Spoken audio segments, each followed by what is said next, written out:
On va démarrer sur un des derniers ateliers. Enfin, il en reste 3, je crois, après de la bulle French Fab. Cet atelier est dédié au financement des projets d'innovation dans les startups et les PME industrielles. Et donc, je vais laisser se présenter Flora, David et Amaury qui vont vous exposer de manière pratico-pratique les différentes étapes de la vie de leur projet et comment ils l'ont financé. Ce qu'on ne va pas faire, c'est une liste à la Prévert, une liste catalogue de l'ensemble des dispositifs, parce que pour le coup, on pourrait y passer la fin de l'après-midi et beaucoup plus, et ça risque de ne pas être pertinent. Tout ça sera agrémenté d'exemples pratiques, et Flora, qui est déléguée innovation à Paris, elle va se présenter, ponctuera ça avec les principaux produits qui sont mis en place par BPI France, mais on vous parlera également des autres dispositifs qui sont mis à destination des startups et PME industrielles. Donc je vais laisser la parole d'abord à Flora qui va se présenter. Merci Philippe. Flora Vinjevic, je suis déléguée innovation pour la zone de Paris. Mon rôle, c'est d'accompagner financièrement les PME qui ont des projets innovants, et ça va de la start-up jusqu'à l'ETI. Et donc voilà, j'ai le plaisir d'être accompagnée d'Amaury, à qui je laisse le soin de se présenter. Merci Flora. Du coup, Amaury Barbero, je suis le président d'Explicit. Explicit, on a conçu, on produit et on vend le siège d'avion le plus léger au monde. Un siège qui permet d'alléger les avions d'à peu près 1 tonne. C'est 3% d'économie de fuel, 3% d'économie de CO2. Il y a 220 collaborateurs, la moitié à Paris, l'autre partie à Angers, où on a ouvert notre première usine il y a 18 mois. David. Oui, bonjour à tous. Moi, je m'appelle David Godou. Je suis un des cofondateurs d'une société qui est basée à côté de Bordeaux. Nous sommes dans le domaine de la nutrition santé, en B2B uniquement. Aujourd'hui, c'est 15 millions d'euros de chiffre d'affaires, une centaine de collaborateurs. On est présent par nos ventes dans une quarantaine de pays. 70% du chiffre d'affaires se fait à l'export. Et entre 15 et 20% du chiffre d'affaires chaque année est investi en recherche et développement. Parfait. Merci. Première étape, et on va scinder finalement la présentation en 2 phases, qui sont les 2 principales phases finalement des projets. Premièrement, la phase de R&D, et ensuite la phase de commercialisation et d'industrialisation. Et donc je vais me tourner vers David dans un premier temps. Comment vous avez abordé la première phase, c'est-à-dire la phase de R&D, démarrage de l'entreprise, et R&D surtout dans une phase de PME? Alors en fait, quand on a créé la société, c'était en 2009. Aucun de nous trois, parce qu'on est trois cofondateurs, n'avions de fonds, puisqu'en fait on n'avait pas de fortune personnelle. Et en fait on a démarré avec un projet de recherche qui s'appelait Neurophénol, qui était en fait un projet de recherche entre la France et le Canada. Et rapidement on s'est posé la question des fonds propres, parce qu'on nous a dit ok, vous avez des superbes idées, mais vous n'avez pas d'argent. Il va falloir quand même financer un minimum les choses. C'est un projet de 4 millions d'euros. Et on a eu la chance d'être accompagné dans un premier temps par Aquitaine Amorçage, qui nous a permis d'avoir un prêt d'honneur. C'était un prêt de 80 000 euros à l'époque. Mais ces 80 000 euros, aujourd'hui, effectivement, nous ont permis d'être là où nous sommes. Et ça a été la première phase. Et petit à petit, on s'est dit, OK, c'est très bien de monter un programme de recherche. Mais si on veut être indépendant, si on veut augmenter nos fonds propres, parce qu'on voyait bien que c'était important, la meilleure façon d'aller chercher de l'argent, c'est tout simplement chez nos clients, dans la poche de nos clients. Donc très rapidement, en fait, on a développé une activité commerciale sur des produits qui n'étaient pas ceux que l'on vend aujourd'hui, parce que c'était des produits qui étaient des commodités, entre guillemets, avec toujours quand même une petite différenciation. Et petit à petit, en fait, on a tout réinvesti ce qu'on gagnait. Il faut savoir que les 3 premières années, aucun de nous trois nous sommes payés. On a eu aussi un accompagnement, en tout cas les premières années, avec France Travail. Donc mine de rien, ça fait partie des aides qui sont importantes, en tout cas dans le développement d'entreprises. Et petit à petit, voilà, on a pu progresser. Et aujourd'hui, l'essentiel de nos ventes, c'est 80% à peu près, se font sur la base de nos développements qui ont été réalisés en R&D, donc des produits qui sont brevetés et qui sont aujourd'hui, un peu originaux par rapport à ce qu'on peut trouver sur le marché, sachant que nos concurrents sont aussi bien des Chinois, des Indiens, des Américains, des Européens, bien entendu. Et on se retrouve à avoir quand même une différenciation importante. Donc ça, je dirais, c'est le tout début. Mais rapidement, en fait, ce qui est important pour nous, c'était d'aller chercher de l'argent vraiment chez les clients. Pas simplement, en tout cas, nous, on pouvait se le permettre, puisqu'il y avait des produits qui pouvaient être commercialisés, et c'était vraiment le point de départ. Parfait. Amaury, ton histoire? Oui, écoute, nous, on était 4 ingénieurs, on sortait d'école, on a créé l'entreprise en 2011, donc ça fait 14 ans. Pas de fortune personnelle, en tout cas une fortune d'étudiant. Très rapidement, on a levé un tout petit peu d'argent auprès de ce qu'on appelle Friends and Family. Et ça nous a permis d'aller bon an mal an jusqu'à la livraison du premier siège après 3 ans de R&D. Le choix drastique qu'on a fait, c'est de tout investir 100% de l'argent qu'on avait en R&D. On a sacrifié l'outil industriel, c'est-à-dire qu'on est allé tout de suite en sous-traitance industrielle, qui était un modèle à l'époque pas du tout utilisé pour l'industrie aéronautique. Et ça nous a permis d'économiser et d'investir dans la R&D. Ensuite, les Friends and Family se sont transformés en Business Angels. Et les Business Angels étaient essentiellement des entrepreneurs français ou Family Office qui nous ont poussé très vite à aller chercher une première rentabilité. Et donc l'entreprise a été rentable dès 2017, alors qu'on faisait une croissance à peu près de 40%. C'est cette première rentabilité qui nous a permis ensuite d'aller chercher des outils de financement supplémentaires. Et ça, je pense qu'il est important dans la séquence de bien aligner la temporalité de fonds propres avec la temporalité d'aide au financement. Les deux, en fait, l'equity demande qu'on aille faire un leverage financier sur les outils de subvention, et les subventions demandent aussi des fonds propres suffisants pour pouvoir accorder ce genre. Donc il faut bien aligner ces deux calendriers. Et ça nous a mené jusqu'au Covid, où l'entreprise faisait à peu près 10 millions de chiffres d'affaires, une trentaine de collaborateurs, tout en modèle fabless. Voilà. Très bien. Et on passera effectivement après sur cette période de commercialisation et d'industrialisation.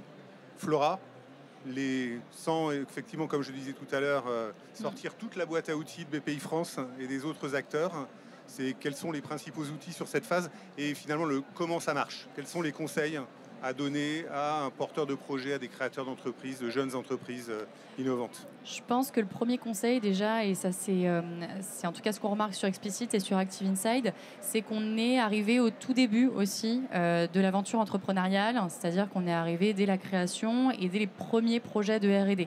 Le but, c'est réellement de pouvoir vous accompagner sur ces premières phases, qui sont des phases de faisabilité, sur lesquelles on vient prendre évidemment le risque avec vous. Et puis par la suite, vous allez commencer à avoir un premier POC, un premier MVP. Et donc là, le but, c'est de continuer à itérer d'un point de vue technique, d'améliorer votre solution, votre produit. Et donc là, le but, c'est de continuer à vous accompagner sur d'autres dispositifs. Alors quand on est sur de la faisabilité, on a plutôt des dispositifs de subvention. C'est des petits montants. Je pense que vous avez déjà entendu parler de la bourse French Tech, par exemple. Et par la suite, le but, c'est de venir, alors avec l'État, mais également avec les collectivités, avec vos régions, de pouvoir vous accompagner sur des dispositifs qui peuvent être communs. Par exemple, on a beaucoup entendu parler de France 2030. C'était un programme d'investissement d'avenir qui permettait justement de pouvoir accompagner des programmes de R&D sur des phases un peu plus avancées, mais également sur des dispositifs remboursables un peu plus classiques. Je me permets juste de rebondir sur ce qu'a dit Amaury. Évidemment, forcément, de l'autre côté, on a besoin que des investisseurs privés interviennent. Donc au début, c'est du Friends and Family. Et par la suite, évidemment, on va aller chercher des investisseurs un peu plus avisés. Tout simplement parce que vous allez avoir des besoins qui vont être encore plus importants. Vous allez continuer à recruter aussi des personnes sur le volet de la R&D. Et donc, pour continuer à vous accompagner sur des phases un peu plus, dans plus grande envergure, il faut forcément qu'il y ait des investisseurs privés qui viennent à nos côtés. Sur cette phase-là, peut-être un mot sur le rôle très important du chargé d'affaires. Chez BPI France, il est primordial. C'est vrai que j'en ai pas parlé, mais quand on parle de point de contact dès le départ, c'est une personne physique. Hein. Vous n'avez pas, c'est pas juste un coup de téléphone, c'est que vous rencontrez une personne qui est un chargé d'affaires, qui connaît extrêmement bien tous les produits de BPI France.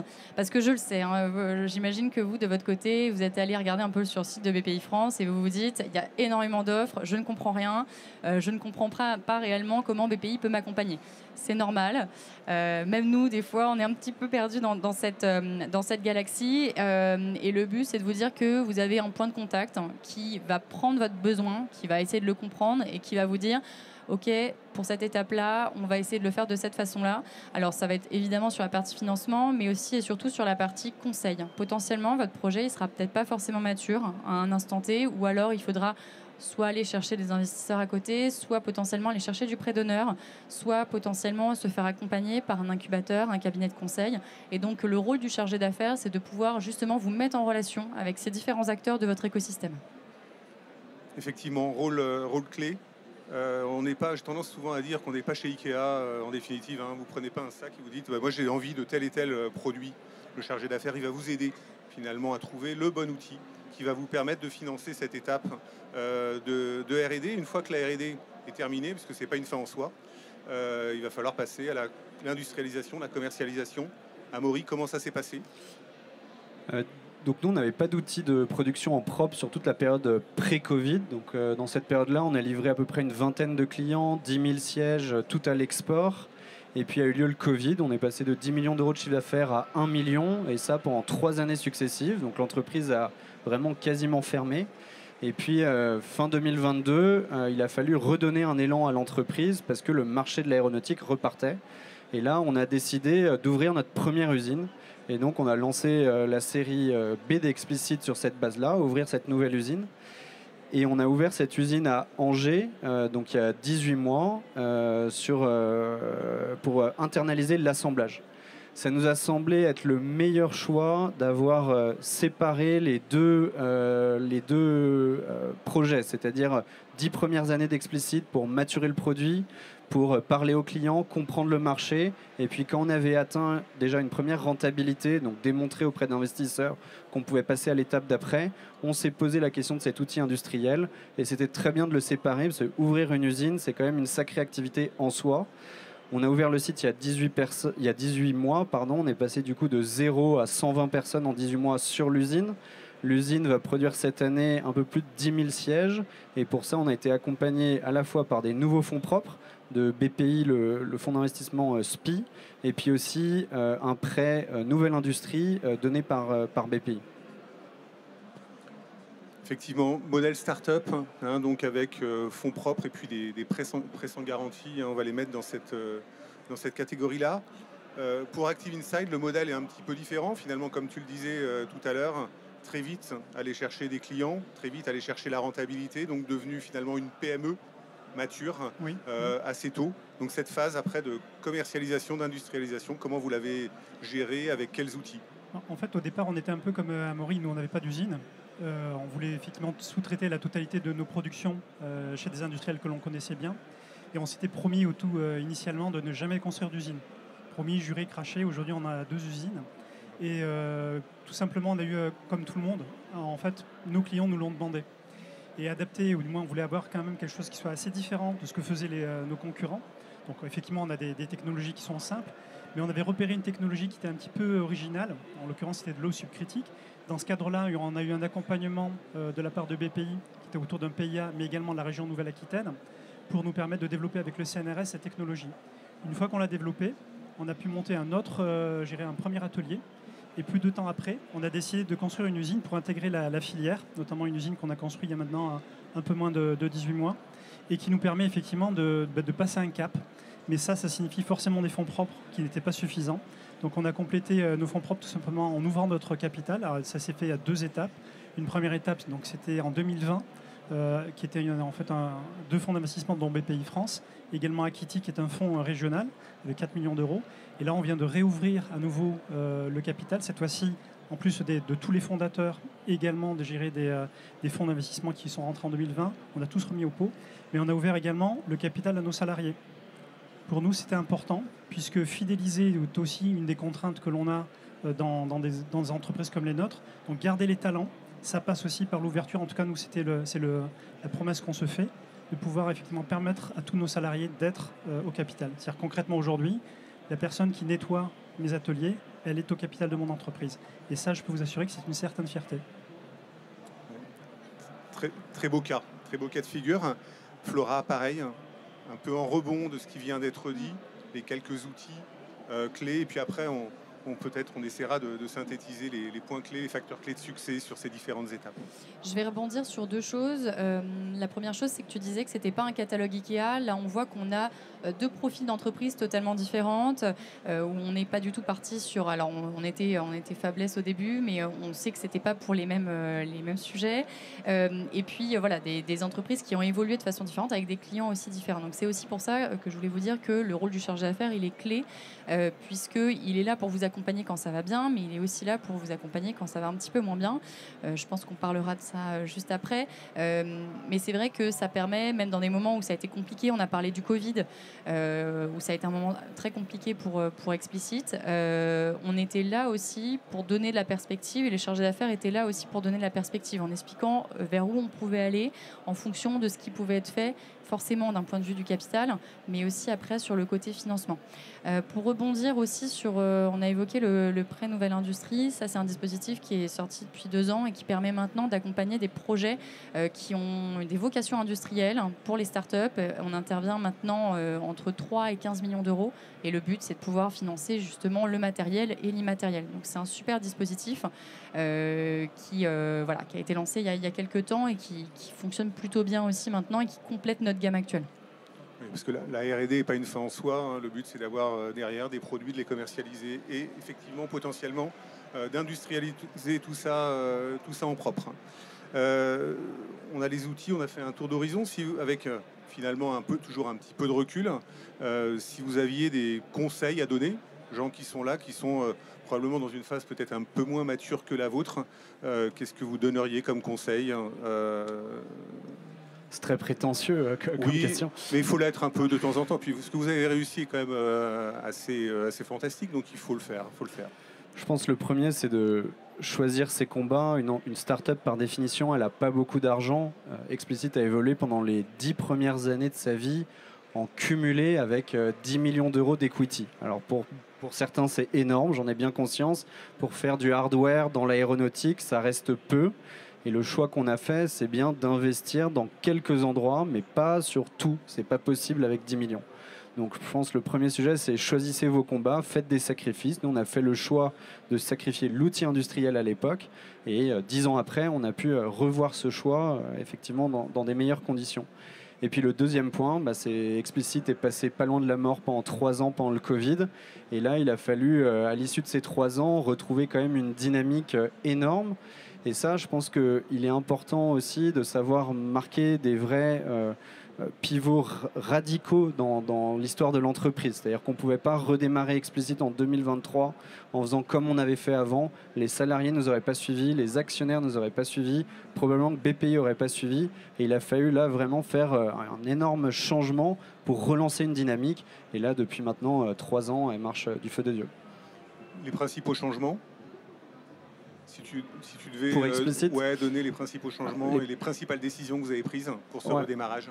Alors, il y a eu le choix du coup de réinternaliser la production, qui était donc l'ouverture de cette usine. Le deuxième choix, ça a été d'engager une diversification. Maintenant, on vend des sièges de train en plus de vendre des sièges d'avion. Et puis le troisième point, ça a été de revoir notre positionnement sur le produit. On avait fait un siège qui était léger, peut-être trop léger, dans le sens où il sacrifiait un peu le confort et le style. Et donc pendant le Covid, on a repris un peu de la masse qu'on avait économisée pour faire un beau siège. Et ça nous a permis d'aller atteindre un marché beaucoup plus large. Nos derniers clients, c'est Air France, c'est Air Canada. Et on espère bientôt signer aussi un contrat aux États-Unis. Donc voilà, un positionnement beaucoup plus haut de gamme qui nous permet d'envisager le futur avec plus de sérénité. Merci. David ? Bon, moi, je dirais, alors ça ne se prête pas à toutes les entreprises, mais tout de suite, ce qu'on a voulu viser, c'était 1, l'innovation, et 2, l'export. Ce sont vraiment pour nous deux moyens, en tout cas, de se différencier sur un marché qui est de plus en plus concurrentiel. Et je dirais, ce que j'ai appris, en tout cas, un petit peu avec le temps, c'est qu'on peut être fondateur, mais il arrive un moment donné où, quand on commence à grossir, on n'est plus forcément les meilleures personnes en termes d'organisation. Donc, il faut avoir le courage de se faire accompagner, de reconnaître qu'effectivement, on a des limites dans ce que l'on est et de ce que l'on aime faire aussi. Et dans ce cadre-là aussi, BPI nous a pas mal accompagnés, puisqu'on a, et encore aujourd'hui, on a des consultants là, qui interviennent notamment sur l'organisation. Et depuis ces interventions, en fait, on a recruté un directeur général. On a complètement revu tout ce qui était gouvernance. Bien sûr, il y avait les fonds d'investissement aussi qui nous ont aidés. Mais sincèrement, aujourd'hui, je vis mes meilleures années professionnelles. Parce que effectivement, j'ai la chance d'avoir pu faire monter aussi mes équipes. Je pense notamment à mon directeur R&D qui a pris ma place il y a 2 ans de ça. Il a commencé sa thèse CIFRE avec nous. Et effectivement, à nouveau, c'est une fierté de voir comment les gens peuvent évoluer. Et de donner en tout cas ce type de signe, ça nous permet effectivement de dire on est capable de transmettre un savoir-faire et de pas simplement se dire je garde tout pour moi. Mais c'est pas toujours évident, surtout quand nous on est 3, on a forcément des tempéraments très différents, mais ça nous permet d'évoluer. Et aujourd'hui, effectivement, typiquement, on arrive à poursuivre, à avoir des combats, comme tu le disais, qu'il faut choisir. Là, on a décidé notamment de s'installer à Houston, après effectivement avoir eu des expériences, notamment avec des distributeurs, des gros distributeurs aux États-Unis. Et c'est ça aussi qui fait que ça donne un challenge intéressant pour nous, mais aussi pour l'ensemble des équipes. Flora. Alors, si je peux rebondir encore une fois là-dessus, c'est vrai qu'on a parlé beaucoup d'innovation. Il y a un autre pan qui arrive assez vite. Alors, on a parlé de R&D, on a parlé de commercialisation et d'industrialisation, mais évidemment, assez rapidement, et d'ailleurs pour vos 2 cas, on va très vite à l'international. Et ça, je pense que dès que vous avez votre start-up, c'est quelque chose sur lequel vous êtes très vite confronté. On accompagne sur ces volets-là. Alors, on accompagne d'un point de vue financier, mais on accompagne aussi d'un point de vue conseil. BPI France fait partie de la team France Export et on intervient avec Business France. Le but, c'est de pouvoir vous aider à faire du business à l'international, de vous mettre en relation aussi avec les bons clients à l'international et de faire ce lien-là. On a parlé aussi de la partie conseil. Cette partie-là, elle est primordiale. Elle permet aux startups, mais aussi aux PME, de pouvoir aller, je dirais, driver du nouveau chiffre d'affaires, potentiellement, d'identifier des sujets bloquants au sein de leurs organisations, par exemple.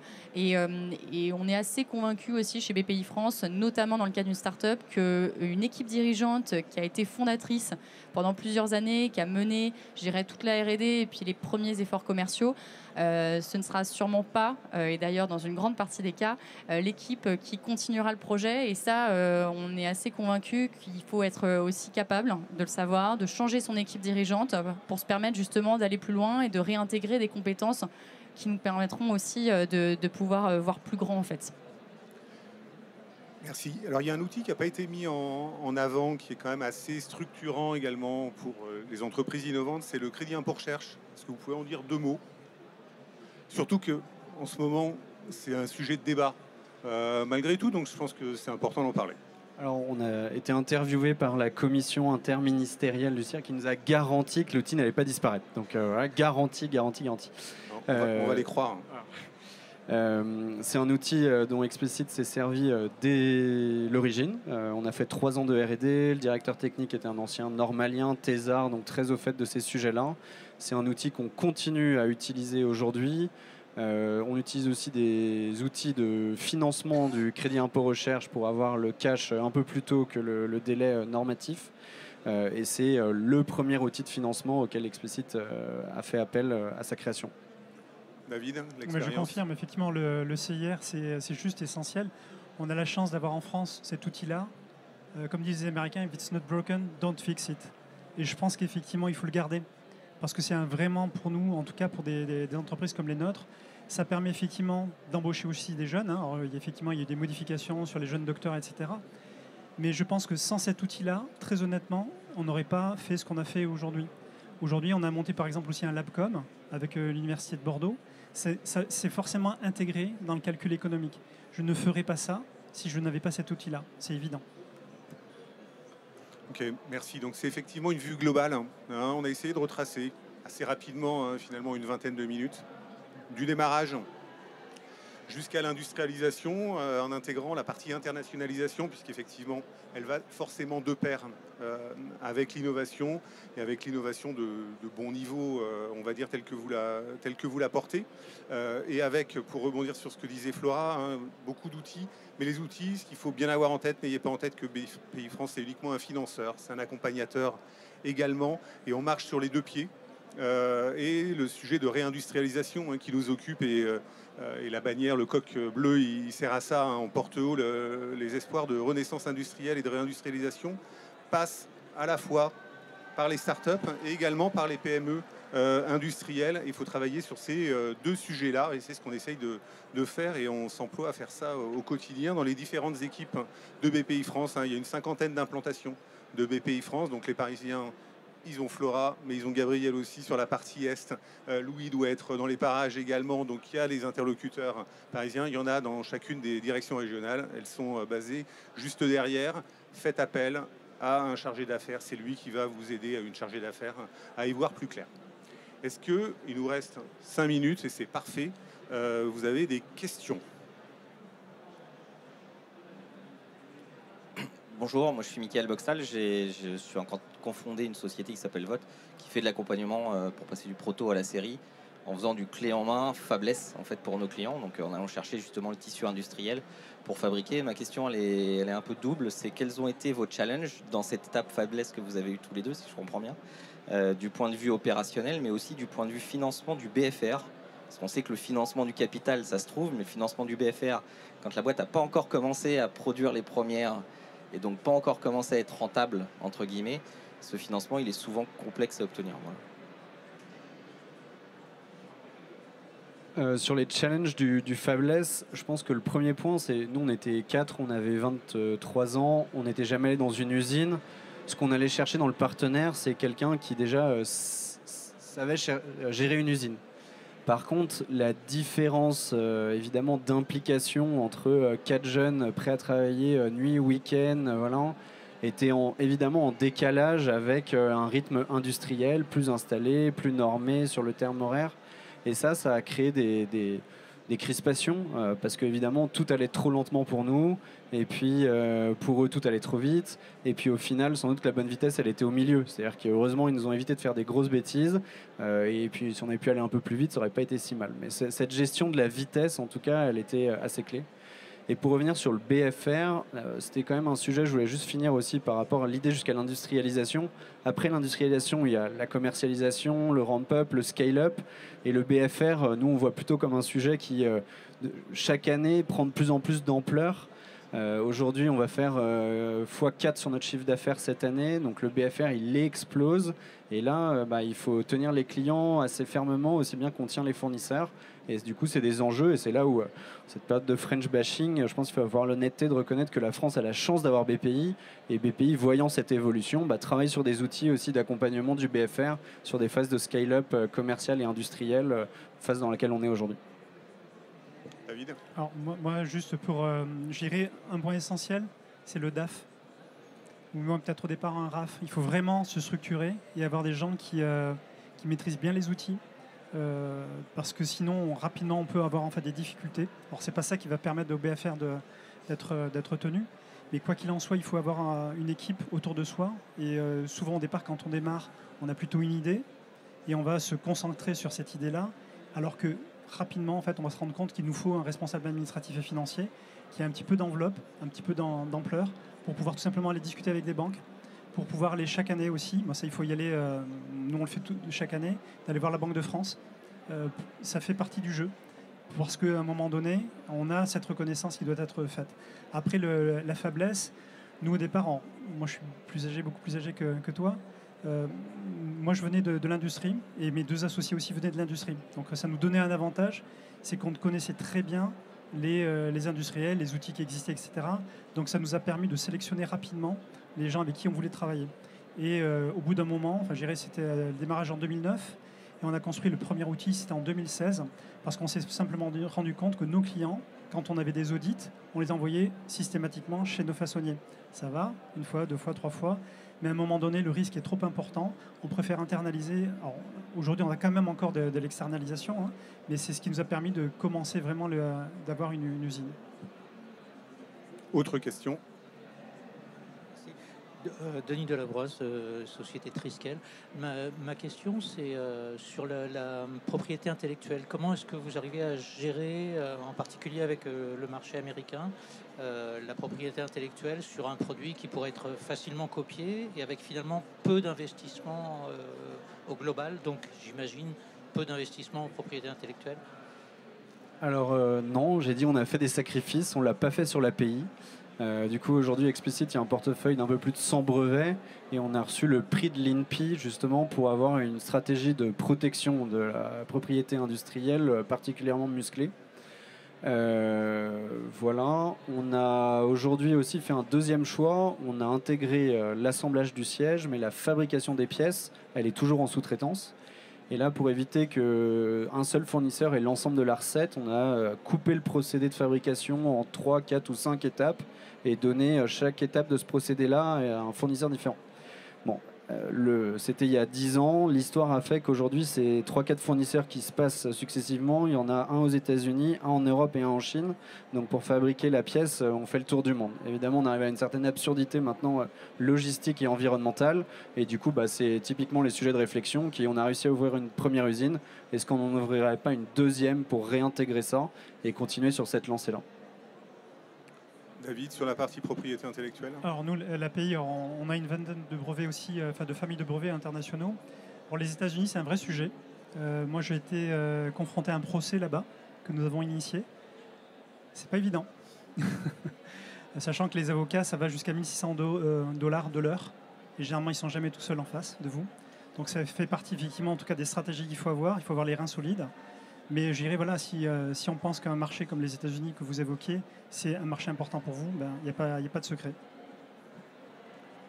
Parfait. Allez, on prend la dernière. On va déborder un petit peu, mais le sujet le mérite.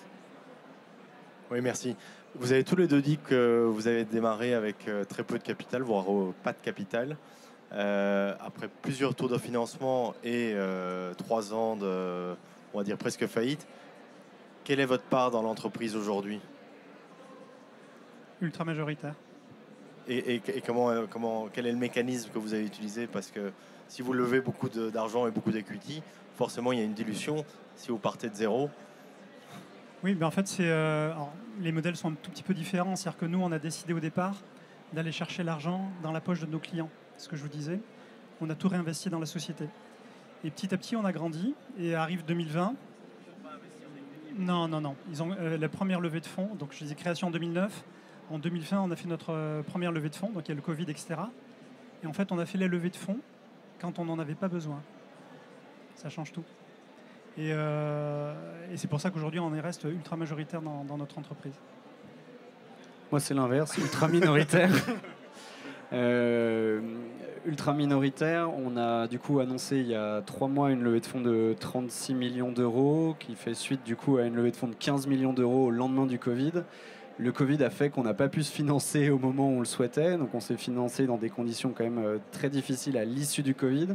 Le dernier tour s'est passé évidemment dans des meilleures conditions, mais après 14 ans, ça fait aujourd'hui des parts de fondateurs qui sont minoritaires. Du coup, il faut faire grossir le gâteau. Merci, on va clore, on va conclure. Je vous remercie beaucoup tous les trois de votre présentation et je vais retenir ce que tu as dit, David. Alors, 2 choses, il y a venir voir BPI France, c'est une évidence, et demander de l'argent quand on n'en a pas besoin, c'est pas une évidence, mais ça peut être utile. Merci à vous, bonne fin d'après-midi, au revoir.